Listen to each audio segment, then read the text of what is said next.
దయచేసి చరిత్ర తెలియకుండా ముస్లింలకు విమర్శిస్తూ ముస్లింల మీద నిందలు వేసే సోదరులకు నేను వినయంగా ఈరోజు కొన్ని జవాబులు ఇవ్వాలనుకుంటున్నాను.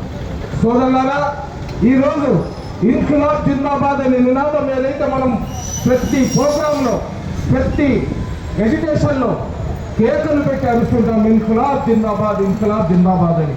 ఆ నినాదాన్ని భారతదేశానికి అందించింది ఒక ముస్లిం సోదరుడు. అదేవిధంగా ఎక్కడ కూడా జాతీయ గీతం అయిన తర్వాత మనమందరం కూడా గట్టిగా జై హింద్ అంటాం.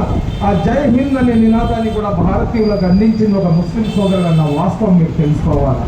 అదేవిధంగా ఎంతో మంది మా సోదరులు ఈరోజు ముస్లింల మీద బలవంతం చేస్తూ భారత్ మాతాకి జై అని చెప్తారు.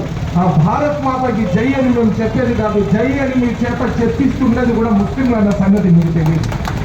ఏదైతే భారత్ మాతకు జై అంటున్నారో ఆ నినాదాన్ని కూడా అందించింది ముస్లింలే. అదేవిధంగా సోదరులారా, మీరు బుర్ఖా బుర్ఖా బుర్ఖా అంటున్నారు.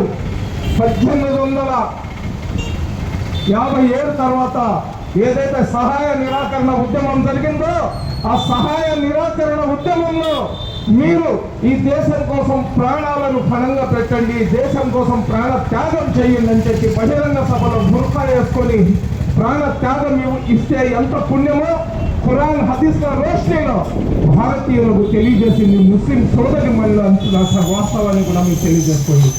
సోదరులారా, నేను ఒకరి మీద నిందలు వేయడమో లేదా మిమ్మల్ని అగౌరవపరచడం కోసం నేను చెప్పడం లేదు.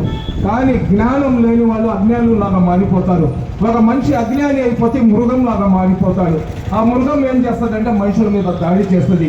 అటువంటి మృగాలకు కనువిప్పు కలగడానికి నేను చెప్తున్నాను.